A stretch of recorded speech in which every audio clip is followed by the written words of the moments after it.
Let me share my screen.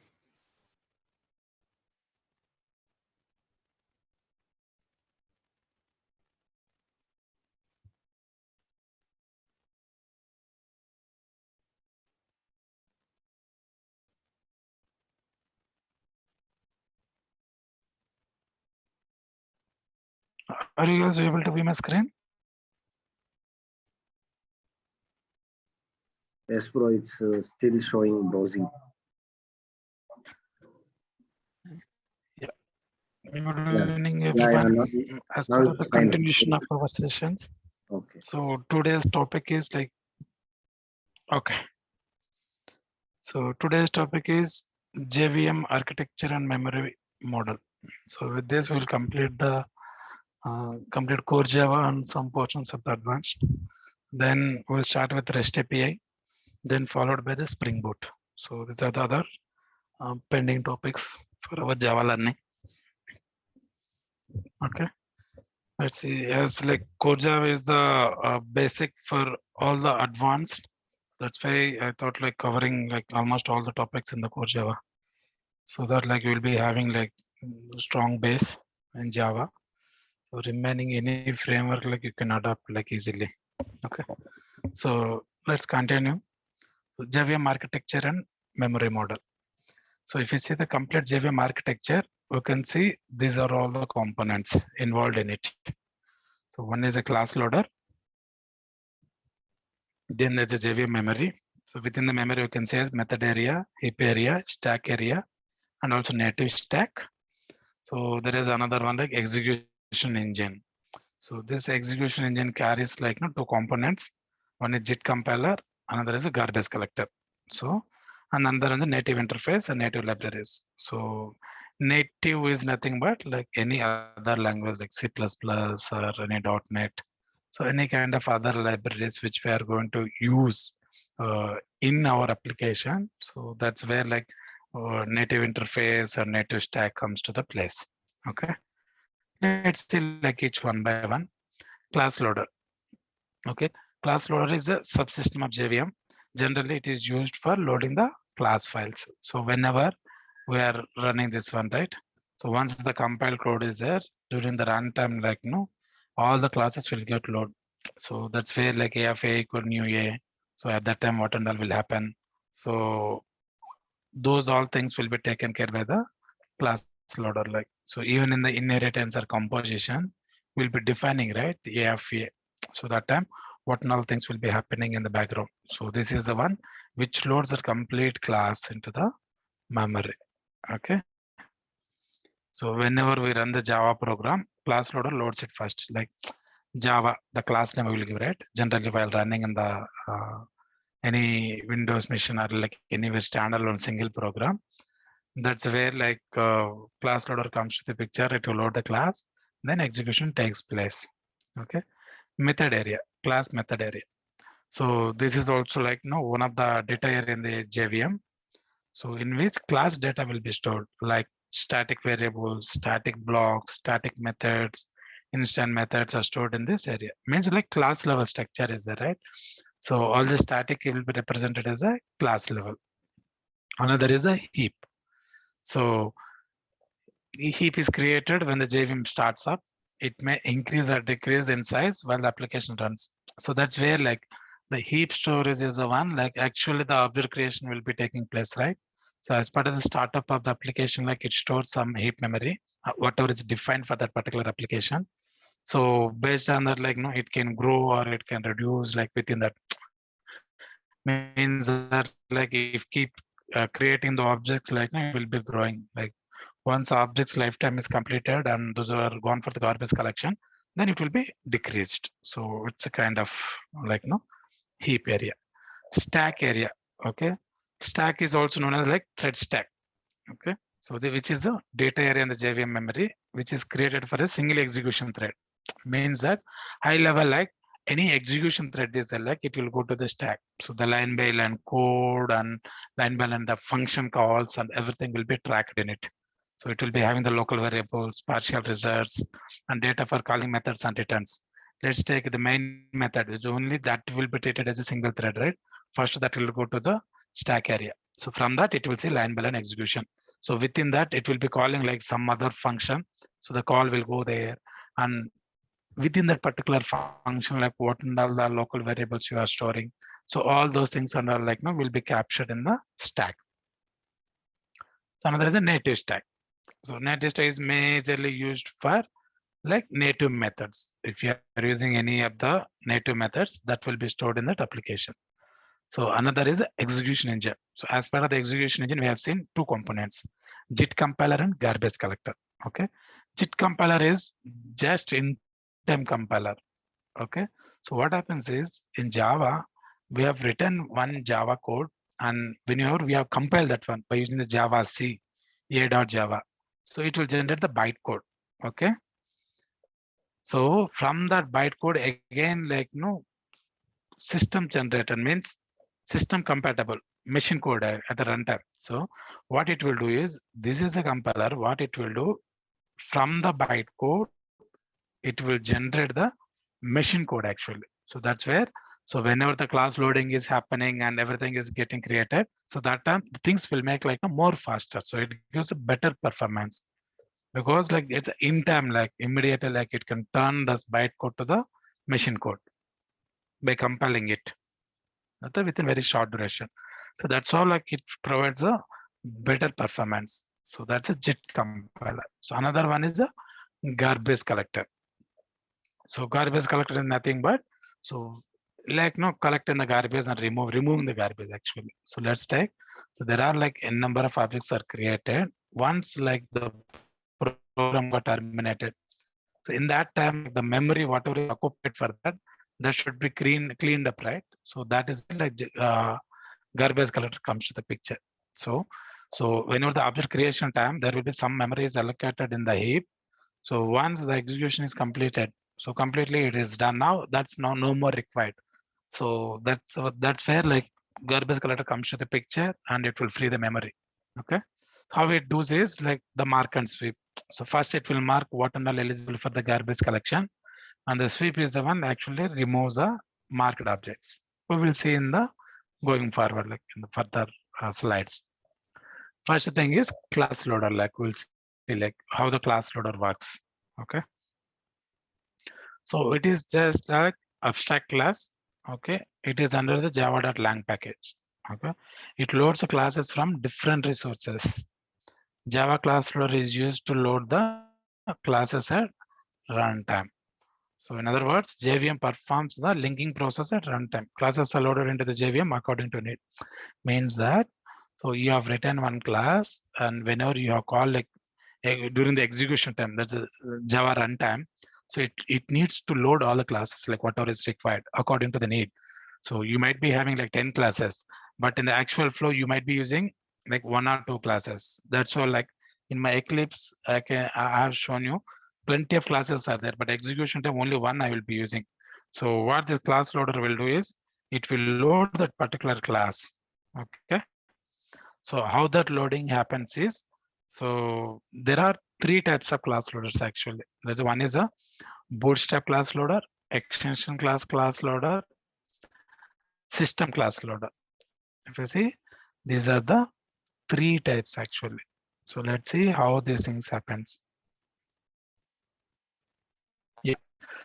It works is, it works on the delegation principle. Okay. So delegation, visibility, and uniqueness. So what is the delegation principle is, let's take, there is a hierarchy within the class loaders. Okay. So the first class loader receives that for loading request. What it will do, it will check within its premises whether it's already loaded or not. If it is not loaded, it will directly pass the request to the its parent. So like that, it will go to the higher parent. So it will go and land at higher class loader. So that's where like delegation. What it will do, first, whatever it comes, it will send it to the parent. So if parent is not able to load, then it will look for the, it loads on itself. Okay. That is a way delegation principle. It forwards a request for class loading to parent class loader. It only loads the class if the parent does not find or load the class. Okay. Another one is visibility principle. So visibility means that's where like here the delegation is there, right? So whatever is parent is getting loaded, the child should know. So that's how like whenever the next time request comes for the same class, it will not reload actually. So it's already loaded, directly it can able to access it. So it allows child class loader to see all the classes loaded by parent class loader. Okay. So, but parent class cannot see the child class, child class loaded classes. Okay. Child, but the parent class loader cannot see classes loaded by the child class loader. So child class is the one first gets a call. So it delegates to the parent. So before delegating it, it looks for the visibility, whether it is already loaded or not. So if it is already loaded, it will return from there. If it is not loaded, then it will give the request to the parent. So parent within its capability, it looks and it loads. Okay. So uniqueness principle.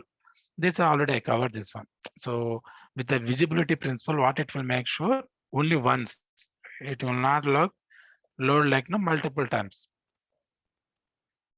So once it is loaded, so it will be using the same thing. It will not load every time. That is a uniqueness principle. Now there are three types of class loaders are available in Java. One is a bootstrap class loader, extension class loader, system class loader. So bootstrap is a parent. Okay. What it will do is it will load all the classes from default JDK, which is rt.jar. So that's where we are seeing, right? Like Java dot, I mean, all the list, all the Java.lang package, Java.io package, and Java.util package, Java.concurrent package. All these are all the specifications available in Java. So those are part of rt.jar. So that rt.jar will be all the classes within the rt.jar will be loaded by the bootstrap class loader. It is a very parent. It's a parent of all class loaders. Okay. The extension class loader is there. So what it will do, generally, it will delegate a loading request to the parent. If the parent is not able to identify, then what it will do, so there is a ext directory actually under the JRE lib ext directory means any external packages if you are using. So those things and all will be loaded by extension class loaders, like any third party ready-made available things. Those are all the things are there, right? So means like in case of you're using REST API, JAX RSS implementation, Springboard framework, so Hibernate, JPA. So these are all the things like no extension like other third party libraries actually. So any classes from them to load those things, it will be extension class loader will be taking care of that. So if you see each one is having specific. So extension class loader cannot load a class from rt.jar. So from rt.jar only Bootstrap can do. And Bootstrap cannot load from extension folder. Okay. So its one is having the limited one. So another is a system class loader. System class loader is the one application specific classes means that so within our application. So whatever I created, right? A, B, C, employee, like person, like student, all these kind of things are belongs to my application. Means as part of my application development, I have written all those classes. So those we call as application classes are, so those classes will be loaded by system class loader. Generally, those will be loaded from path. Okay, class path. That's where like anything, everything like we need to add to the class path, right? So from there, like it will fetch. So this is how the working is. First, a JVM loading request comes. What it will do, there is a class loader subsystem is there. It will first ask for the application class loader. Okay. Then it will search in it whether it is already loaded or not. If it is not loaded, it delegates to the extension class loader. Then it delegates to the bootstrap. So bootstrap looks from bootstrap class path means rt.jar. Then it will load that.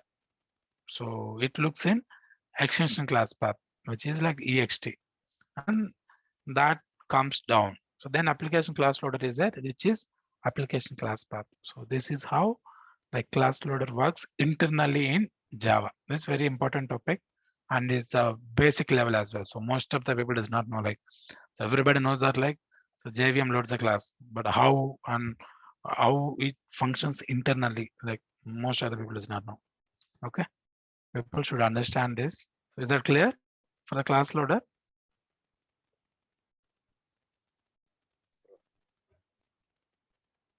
Hello.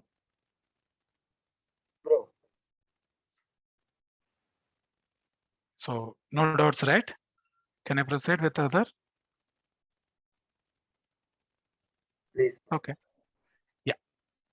So other is memory structure. So we have covered for the class loading. Now we are going for the second in the JVM architecture as memory structure. So within the memory, we are having like high level. There are three topics. I mean, three portions. One is a heap memory, another is a non-heap memory, and other memory. Like we can think it like. So we will go through each by one. So heap memory. Heap memory is the one, the main memory actually. So heap memory is the runtime data area from which the memory for all Java class instances and arrays is allocated. In any object creation or arrays or like strings. So all these kind of things will be stored into the heap memory. Okay. And the heap is created when the JVM starts up and may increase or decrease in size while the application runs. So during the lifetime of the application, it can increase or decrease. The max limit will be there. And from the starting portion, like based on the requirement, it will be keeping like no expanding till to the max limit. And whenever it's not required, it shrinks. So the shrink happens because of the garbage collection. Okay.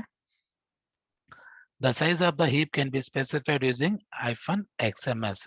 So there is a JVM options actually for setting many of the fields. So what kind of garbage collector it has to use, like what is the memory, max memory, how much it should be, what is the minimal memory. So all these things are like no, you can set by using the JVM arguments. Okay. The heap can be fixed as a variables as depending upon the garbage collection strategy. So that's where, like I mentioned, right? So the freeing and everything will be happening from there. So maximum heap size -XMX. So that is the maximum. Okay. So by default, the maximum heap size is set to 64 MB. But most of the applications, like in the real time, they'll be defining like either 1 GB, 2 GB, 4 GB, according to the application size. Okay. Non-heap memory. So what is a non-heap memory? So other than the heap, actually, it is referred to as non-heap memory. It is created at the JVM startup and stores per class structures. Okay, those are like runtime constant pool, field and method data, and the code for methods and constructors, as well as intern strings. So these are the main string constant pool. So we have gone through right during our string session, string constant pool, all the methods, constructors, all the fields. So these are all the things will get stored into the non-heap memory. Okay. So this is a permanent actually. This is a permanent storage. Okay. Other memory is the one JVM code itself, like no, it uses some space. So JVM internal structures, loaded profilers, agent code. These are all the things stored in other memory. So this is how heap memory looks like. So within that heap memory, there are three stages actually. Hidden space means like young generation, old generation, permanent storage. Okay. These are all the three things are there. So young generation, within the young generation, there are three portions are there. One is the Eden, survival one, survival two. Okay. And this is the old generation, means old memory. So what happens is, okay, I think better like to explain here each one by one. So hidden space is nothing but the generation or nothing, like anything, the naming. So whenever an object is getting created, so first it will created on the hidden space. Okay. As soon as it reaches an arbitrary threshold decided by the JVM, so means there is hidden space is there. Further, there is some threshold will be defined, like 80% is occupied means. So what Java will JVM will do? It will trigger the garbage collection. Okay, minor GC. There is a minor garbage collection means minimal one. So then in first removes all the non-referenced objects and most reference objects from the hidden from into the survivor space. Once GC is over, the from and to rows are swapped. So what happens is, so hidden space means younger generation. So it's a lifespan is lesser here generally. So what happens is, whenever the object is getting created, first it will get created in the young means hidden space. So what JVM will do, it defines some threshold. So hidden space, let's take 1 GB is there. So if it is 80% is full means, then I will trigger the garbage collection. So as part of the garbage collection, I will see how much is the, I mean, no references for the memory. Means sometimes like no, the reference lifetime is going to end, right? So in such cases, like those all things will be garbage collected. Means it will free the memory and whatever is existing, right? Those will be moved to the second level is a S0 survival one means. So initially it will be there in the Eden. So after some time, okay, after at some threshold, it will trigger the minor GC and minor garbage collection. So whatever the available means still running objects are there, right? Those things will be moved to the S0. So if you see high level, this is the one immediate objects will be stored here. This is the one little older. This is little more older. These are the one very older objects will be stored here. It's a kind of like, so in an application life cycle, what happens is, so there can be objects we are creating and terminating. So many things will be happening in between, and there are the some big process will be there. That that process will be created in the memory, and it keeps going for a long time. So there are like no, I mean, very big function it is performing. So those things will be there for longer duration. So those still goes for old memory. And some things are there like small thread will start for some particular task. So that will get end. So those all things are like no, will be finished at Eden or S0 level itself. Okay. That's what they're telling about Eden space. Survivor one is the one. So from once it stayed for some time in the younger generation, then it will go to the survivor one. Okay. This is a part of survivor space. You may think of this role in the survivor space. This was two role during the previous garbage collection. So then again, so once it's survived for some more time, then it will go to the survivor two. So from where to two. Okay. Old generation is nothing but the same thing, depending on the threshold limits, which can be checked by using print tenure distribution, which shows the object space by age. So it's a matter of the age actually. So whoever is doing for longer duration, those will be going for the older generation. So what happens is the garbage collection. If you see here major GC. So in the older memory, there will be major garbage collection will be happening, and that will not happen like too frequent because there is a cost associated with it. Okay, that's why minor GC happens like very frequent, and then it will move to the S0 S1. Then there will be means within the old memory, it is going for the shortage of memory. In such cases, it will trigger the major garbage collection. So it will look in the old memory. So is there any non-referenced memories available or not? Like that, it will free the that particular space. So that's where major GC happens. So that is a tenure like old generation. Okay, so that's where like we can set the values actually tenure threshold. So how much it should be the threshold. So never tenure means always tenure. These are all things like no JVM arguments for that particular memory. So we can play with it. So another one is permanent generation. Okay, the permanent generation is used to store the following information like constant pool, memory pool, field and method data, and code. Each of them related to the same specific as the name suggests. Okay. So permanent storage means like few of the things are like no, stored permanently. So there is no garbage collection placed in this actually. So that's why it's a permanent storage. So like string constant pool and static fields and all like no, those are all the things will be loaded into it. So that's why like we need to keep and I, like nothing should grow like infinitely. So that is about memory structure within the JVM. So any doubts in it? So total like three portions within the heap, like the first young generation, old generation, permanent storage. Within the young generation, there are the three places: Eden, Survivor 0, Survivor 1, then old memory. So minor GC happens at the young generation. Major garbage collection happens at the old generation. Okay. So these are the based on the age only. First, any object starts with Eden, then move to S0, then move to S1, then move to the old memory.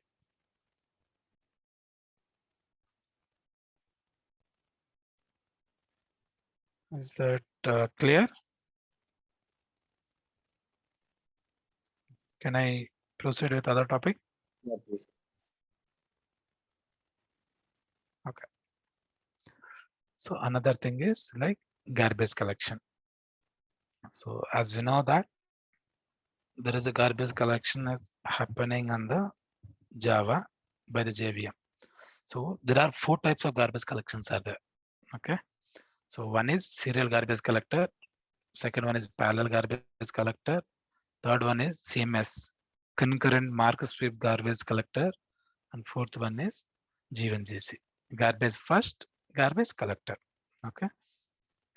So the importance of garbage collection is the performance and working of each completely different actually. So why there are four types means, so each one behaves like gives a different benefits. Okay. So the performance wise, throughput of the application wise, and working of each one is completely different. Okay. So everything is having like its own pros and cons, but we are having the freedom to choose whatever the garbage collector we want.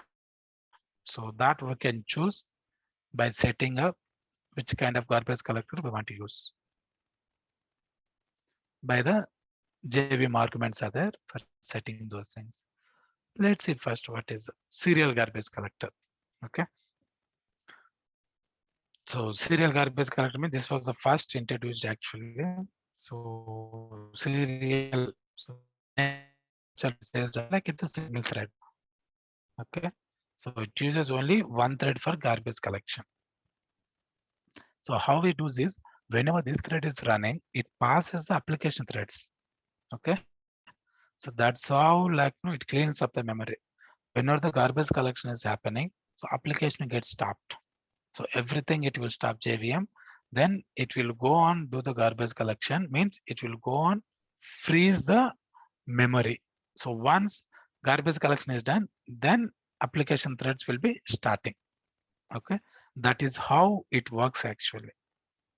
So it means that threads of the application freeze by the serial garbage collector during the garbage collection process, and the process is known as stop the world event. Mean stop the world means it will stop everything and it will do its job. So avoid the use of serial in the server environment. We can use it for simple programs. So server environments means, so there is keep on hitting, right? Server means, the server means like web applications. Web application is Google, Facebook, Gmail, all these things. Like if any garbage collector running and it is passing the application, it will not work, right? Because many of the people are browsing it. So if you're not getting any response for some time, so then it will be the problem. So that's why it should not be used in the like server applications. It is used just for simple programs. Okay. So for setting this garbage collector, we will use serial GC. This is the argument, JVM argument for setting the serial garbage collector. Okay. This is how it works. So all the application threads are there. It will stop everything. See application threads passed, then it will do the garbage collection. So once garbage collection is completed, then it will start the serial. I mean, other application threads will get started again. So that's how it works actually. So I mean, I can say that like in our practice programs only, most probably you can see this. Real time, like nobody works, uses this one. Okay. So other one is parallel garbage collector. Okay. And this is the default garbage collector in Java actually. So whenever you're installing the Java, so the JVM internally chooses this parallel garbage collector as the default garbage collector. Okay. So the working is same as like the serial one. So the difference here is it is having the multi-threaded. So in the single, there is only one thread. In here, parallel garbage collector, there are multiple threads for the garbage collection. Okay.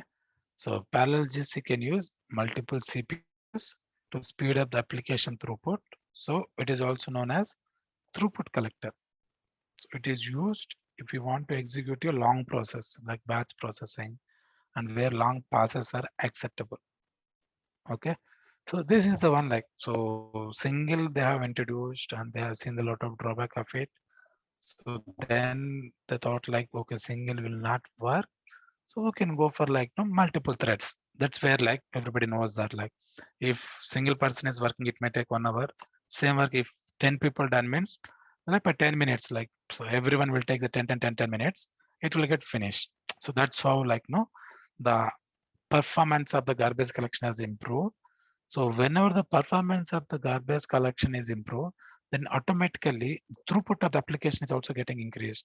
Why? Because see, previously application threads are there, it was running. Now JVM decides that to start the garbage collection. So whenever the garbage collection is starting, it is stopping all the application threads, right? So previously applications threads are stopped. Then single thread is doing all this job. It was taken 1 hour. Now 10 threads are there. Within 10 minutes, it has completed. So after 10 minutes, immediately application threads are coming up. So that's how the throughput is increased better than the serial garbage collection. In the serial garbage collection, because only one guy is doing, it was taking 1 hour here.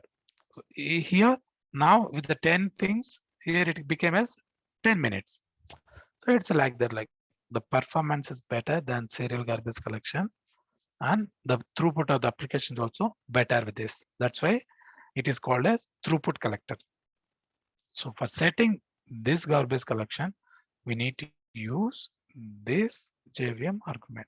Use parallel XX colon plus use parallel GC.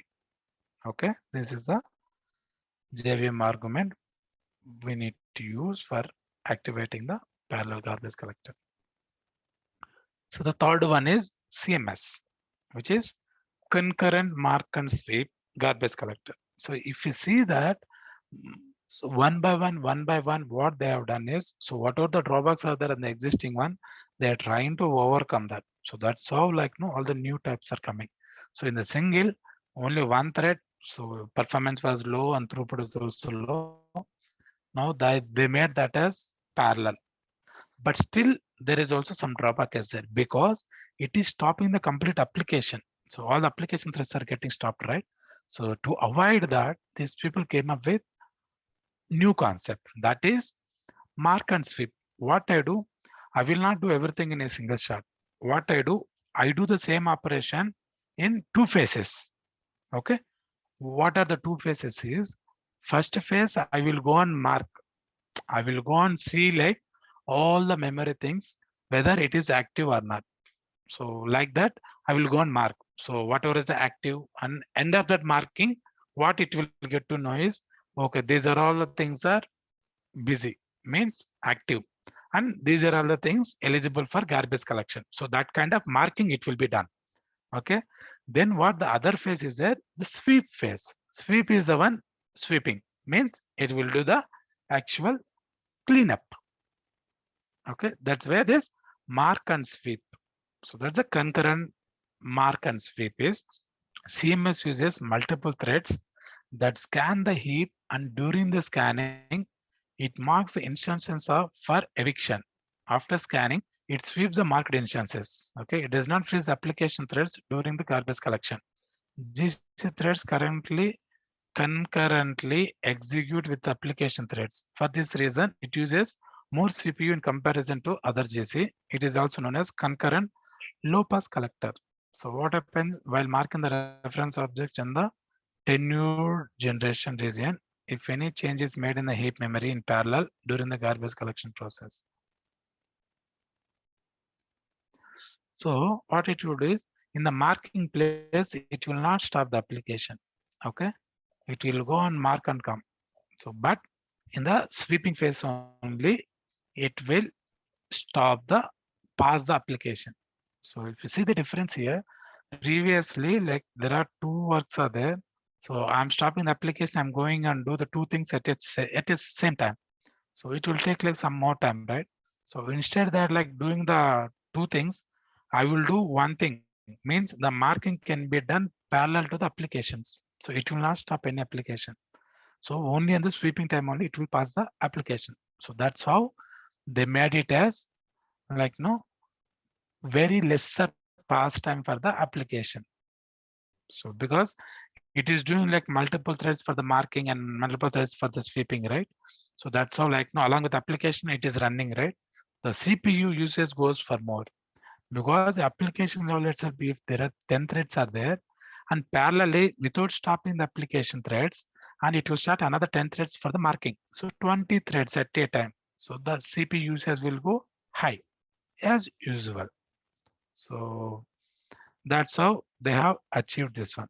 So that's why it's called concurrent low pass collector. Low pass in the sense the application threads, the passing time is very lesser compared with other garbage collector types. Okay. So for setting this one, like -XX colon parallel CMS threads. So this is how the JVM arguments for setting this particular garbage collector type. So how this works is, see application threads. So stop the world events and marking, application threads and marking, stop the world event and concurrent remarking. So application threads and concurrent sweeping. So this is how like if you see, it is happening at the phases level and in one phase, like along with the applications, like it is working parallel.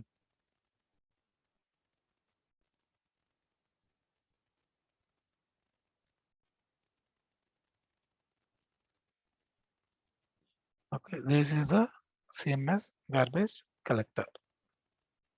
So the fourth type is G1GC, garbage first, garbage collector. Okay, I think most of the applications the real time are using either parallel GC or CMS. I did not see like anybody using this one that's recently introduced. Okay, see the G1 garbage collector is used if we have a large memory heap space, means more than 4 GB. More than 4 GB, hardly we can see the applications actually. So most of the applications will be managed within 4 GB. Okay, what it will do is it divides the heap into equally sized chunks. Means like up to 32 MB, it will take 1 MB to 32 MB. Means different pieces like it will make, and then it will prioritize them and then performs the parallel garbage collection on the chunks based on the priority. So it is even more level actually. So there was some full memory they are doing. So what they did, if we divide that memory into, it's a similar like, so where there is a hash table, is a full table itself get locked, right? And concurrent hash map. So where they have introduced locking at bucket level. So like that, like for the better performance. So the full memory they are dividing into the chunks. So the chunk, each chunk size can be 1 MB to 32 MB. Okay, then it will prioritize each. So then it will run the garbage collection on the chunks based on the priority. The Eden survivors and old areas uses equal size region for the memory allocation of the projects. Apart from this memory regions, there are two types of regions presented in the G1GC. That is, so previously we have seen, right? Eden, survivors, and old. So apart from that, there are two more things. Humongous. So it is used for the that is like object size is very large. So because they're dividing into the chunks, right? So if the size is very huge and if it's not going to fit for it, so those things they are pushing into this region. So available, it represents the unoccupied space. Means so then nothing is occupied it. So these are the freely available for if any new object is coming. So from the available, it can allocate it. Okay. So G1GC is also a concurrent global marking phase to determine the live and dead objects throughout the heap. So after the completion of the mark phase, G1 collects the information of regions that contains the most garbage objects. After that, these regions are swept first. So that's where like the prioritization is there, right? According to the priority, it is doing the garbage collection. It means sweeping is. So what it will do, it will go and mark in all the chunks. So then once the marking is done, it will make a note like, so which chunk or which region, there are like more number of objects are that means more number of objects are eligible for garbage collection. So that they will give the priority first. That's all right. So the aim of the garbage collection is freeing this memory. So wherever the more eligibility is there, for that it will give the highest priority. It will free that particular memory first. Means that particular then it will continue with other regions.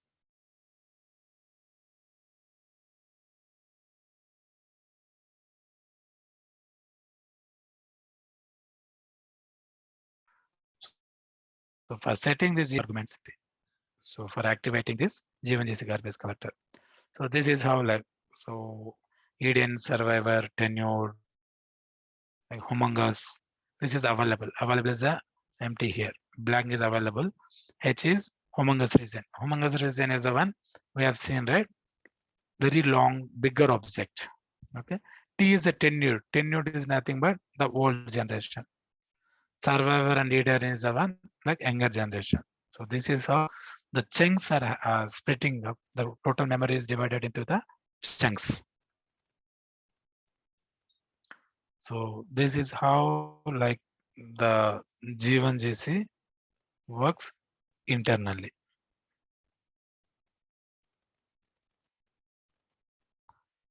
Okay, that's it is the topic for today.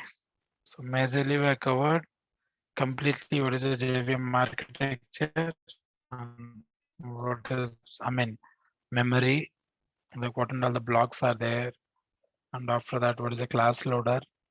Then we have seen for types of garbage collectors. Any questions on this?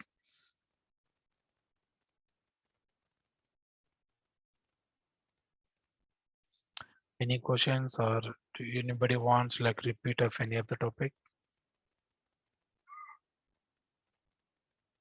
No, bro. So all good, right? Yes, sir. Okay, that's good then. Chandrasekhar, can you stop recording?